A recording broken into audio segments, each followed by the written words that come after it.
bonjour à vous, bienvenue dans cette série de vidéos sur le mythe de l'Hégire. Donc deuxième vidéo de la série qui s'intitule Le mythe de l'Hégire, un mythe de djihadiste. Alors dans la vidéo précédente, on avait vu que le mythe de l'Hégire, à savoir l'idée que Mahomet serait né à la Mecque, aurait été, comment dire,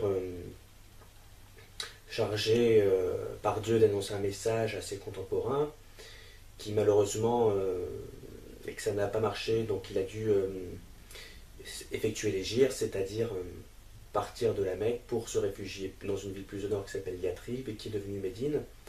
Toute cette idée, toute cette histoire, en réalité, elle n'a pas eu lieu pour différentes raisons évoquées dans la vidéo précédente. Donc, logiquement, voilà, on peut dire que c'est un événement qui n'a pas eu lieu. Et la série de vidéos s'intitule logiquement le mythe de l'Hégire, tout simplement. Et dans cette deuxième vidéo, on va voir en quelque sorte les raisons qui ont poussé à l'invention de ce mythe, il faut bien le dire. En quoi ce mythe constitue un mythe djihadiste et assez révélateur de ce qu'est véritablement l'islam. Alors, tout d'abord, il faut savoir que, donc effectivement, ça n'a pas eu lieu, mais c'est intéressant de voir ce que nous raconte cette histoire. Pourquoi? Parce que même les mythes, effectivement, sont des récits qui n'ont pas eu lieu, mais c'est toujours important de les analyser, de voir ce qu'ils signifient, parce que c'est révélateur en réalité des fantasmes de la personne qui les profère, de la représentation du monde qu'elle a. Et donc voilà, si on peut analyser une personne laisse des traces autour d'elle, on peut analyser une personne selon la manière dont elle écrit, selon les gestes qu'elle commet, voilà, comment elle se tient. Et on peut aussi analyser une personne selon ce qu'elle raconte, selon ce qu'elle croit. Et ce mythe-là, en réalité, c'est l'histoire d'un homme, il est gentil, et comme ses contemporains sont méchants, il finit par devenir méchant également. Mais comme à la base il était gentil, foncièrement il a eu raison de devenir méchant. Ça, c'est ce que croient les musulmans. Et en réalité, ce mythe-là, historiquement, la Mecque a d'abord été plus ou moins mis sur pied du temps des Omeyyades pour cacher les origines nazoréennes, les origines judéo-chrétiennes de l'islam, faire croire qu'en réalité c'était un pur produit du terroir arabe, que c'est une petite ville au fin fond de l'Arabie qui était destinée à faire surgir le plus grand d'entre eux qui légitimerait en quelque sorte l'identité arabe. Donc quand les Omeyyades ont valorisé la Mecque, il s'agissait à la fois de présenter l'arabité comme ayant été prédestinée et à donner naissance à un grand prophète, comme une terre d'élection, une nouvelle terre promise en quelque sorte, et à cacher en réalité les origines véritables de l'islam. Autrement dit, faire d'une pierre deux coups. Simplement, après coup, du temps les Omeyyades, c'était des Arabes, ils étaient basés à Damas, et après ils ont été supplantés par une autre dynastie qu'on appelle les Abbassides, qui étaient basés à Bagdad, qui étaient des musulmans aussi, mais ce n'étaient pas des Arabes, c'était des Perses. Et ils ont ajouté quelque chose d'autre, à savoir l'idée du voyage, de l'Hégire, le voyage de Mahomet depuis la Mecque jusqu'à Médine. Donc ils l'ont inventé. Et pourquoi est-ce qu'ils l'ont inventé? Tout simplement parce que ils étaient face à un certain nombre d'ennemis assez puissants, et face à ça, ils ont mis au point un certain nombre de stratagèmes, à savoir la taqiyya. La taqiyya, c'est le fait qu'on puisse mentir aux non-musulmans lorsqu'on est en position de faiblesse pour en quelque sorte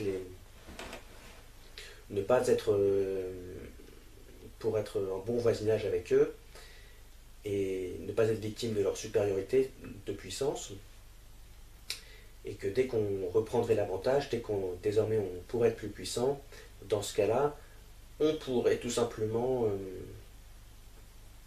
et dans ce cas-là, on pourrait les repasser à l'attaque. Mais voilà, c'est une sorte de tromperie hypocrite, la taqiyya, qui est, euh, qui est destinée à pouvoir permettre à l'islam de prospérer lorsque celui-ci est en position de faiblesse, notamment à cause de sa faiblesse démographique, de sa faiblesse, notamment lorsque les musulmans sont en position minoritaire. Ils ont aussi inventé quelque chose qu'on appelle les sourates mécoises et les sourates médinoises. Dans le Coran, il y a un certain nombre de passages, et Mahomet, lorsqu'il a présenté son projet aux musulmans, il y a tout un certain nombre de passages un peu idéalistes qui disent oui, on vivra dans un super monde, etc., ce sera très bien. Et il y a des passages un peu plus pragmatiques, un peu plus réalistes, plus terre à terre, où il leur dit comment il faut faire. Il adopte un ton plus violent, tuer les infidèles, faites ceci, faites cela. Voilà, massacrez ceci, soyez impitoyable avec telle personne qui vous contredira. Et c'est vrai que quand si on discutait avec une personne de Daesh, bon, ils ne sont pas non plus complètement idiots, ils nous diraient effectivement, nous on fait des choses qui peuvent paraître ignobles aux yeux d'une certaine forme de morale, à savoir on tue des gens, on, on terrorise des populations entières. Mais voilà, nous, Daesh, on fait tout ça, mais simplement, même si ça peut paraître mal, en réalité, c'est pour une finalité bonne. Donc, en réalité, voilà, c'est vrai que ça paraît ne pas être très bien, mais comme le disait le hadith, qu'importe l'action, seule l'intention compte. Nous, au final, on fait ça pour une bonne cause, donc on peut faire tout le mal qu'on veut, en réalité, c'est pour une bonne cause, donc c'est du bien. Et, et donc voilà. Et ce qui s'est passé, c'est que comment dire, les propagandistes des Abbassides, qui ont aussi bien inventé l'histoire officielle de l'islam à travers une biographie fausse de Mahomet qui s'appelle la Sirah d'Ibn Hisham, qui l'ont fait coller ensuite à, au texte du Coran disant c'est tel passage, ça veut dire ceci, c'est lié à tel passage de la vie de Mahomet, en décontextualisant ce qui était complètement ces passages, qui sont effectivement liés à la vie de Mahomet, mais pas du tout la vie du Mahomet de l'islam, la vie du vrai Mahomet qui a existé. Et ils ont également, voilà, pour un peu faire donner un certain fond à toutes ces idées, instituer un certain nombre de légendes locales qu'on appelle les hadiths, en ayant l'intelligence de les trier entre légendes locales vraiment délirantes et légendes locales relativement crédibles. Voilà, c'est ce que c'est ce que les propagandistes des califes abbassides ont fait. Et pour ce qui est du Coran, ils ont dit qu'il y avait des passages un peu idéalistes du Coran. Ils ont dit que c'était quand Mahomet était à la Mecque, qu'il était gentil, et les passages violents, ils ont dit que ce sont les passages qui ont été donnés à Médine. Mais en réalité, tout ça, c'est de la fumisterie. Les passages idéalistes, ce sont les passages où Mahomet présente son projet, le projet dont il est en quelque sorte, en tant que porte-parole des juifs nazoréens. Quoi, ça va être super. Hein. Il leur vend le produit, si j'ose dire. Et ensuite, et une fois qu'il leur a vendu le produit, il leur explique concrètement comment est-ce qu'il va falloir s'y prendre. Et ça, ce sont les sourates dites médinoises. Et donc voilà, toute cette comment dire, et ensuite, et ce qui est très important à savoir ensuite, c'est que les sourates gentilles, naturellement, l'homme, il a des scrupules à faire le mal. Quand il a le choix entre le bien et le mal, s'il doit choisir en bonne conscience, il aura tendance à choisir le bien parce qu'il dira le mal, c'est pas bien. Alors là, dans ce cas-là, ils ont inventé une règle très, très, très pratique. C'est qu'ils se sont dit, dans le Coran, il y a des passages mauvais et il y a des passages Enfin, il y a des passages violents et des passages pacifiques. Et si vous hésitez, et si vous êtes, vous voulez vous référer au passage violent, mais en même temps, vous avez quelques scrupules parce que la violence, c'est pas ce qu'il y a de mieux en l'homme, eh bien, dans ce cas, n'ayez pas peur, et qu'en plus il y a des passages gentils dans le Coran qui pourraient vous retenir de recourir à cette violence. N'ayez pas peur. En réalité, les passages violents, ils abolissent les passages gentils. Ce qui fait qu'au final, on peut tout à fait être gentil en se référant au passage gentil du Coran, mais on peut également être violent et ça ne pose aucun problème, aucun souci, puisque les passages violents, que naturellement on aurait tendance à vouloir un peu mettre de côté au nom des passages gentils, et ben c'est l'inverse, c'est eux qui mettent de côté les passages gentils. Ce qui est d'ailleurs exactement la perspective inverse du christianisme, où la partie violente, c'est l'Ancien Testament, et elle est en quelque sorte abolie, plus exactement accomplie, par le Nouveau Testament. Et là, c'est exactement l'inverse, c'est la partie violente qui vient abolir et accomplir la partie gentille. Et donc quand on regarde de plus près, en réalité,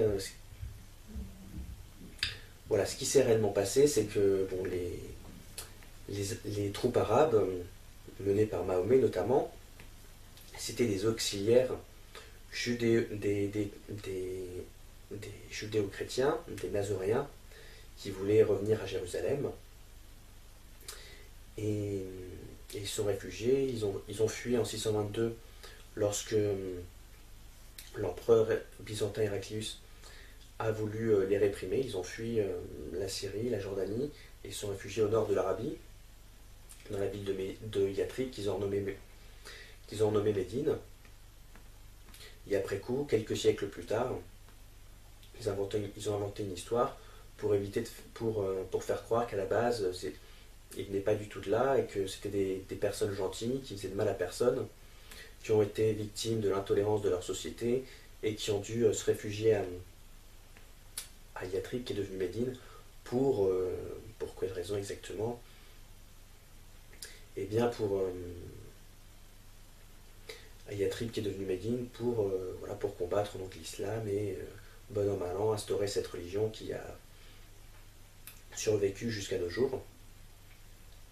Et donc c'est malheureusement un petit peu historiquement, voilà, ce sont des racailles qui foutaient le bordel, qui ont ensuite vu plusieurs compagnies de CRS débarquer.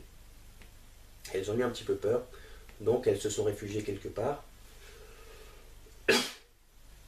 Et une fois qu'elles se sont réfugiées, ensuite elles ont raconté un petit peu plus tard qu'en réalité c'était des personnes gentilles qui ne faisaient aucun mal, et que d'affreux méchants ont décidé de les persécuter,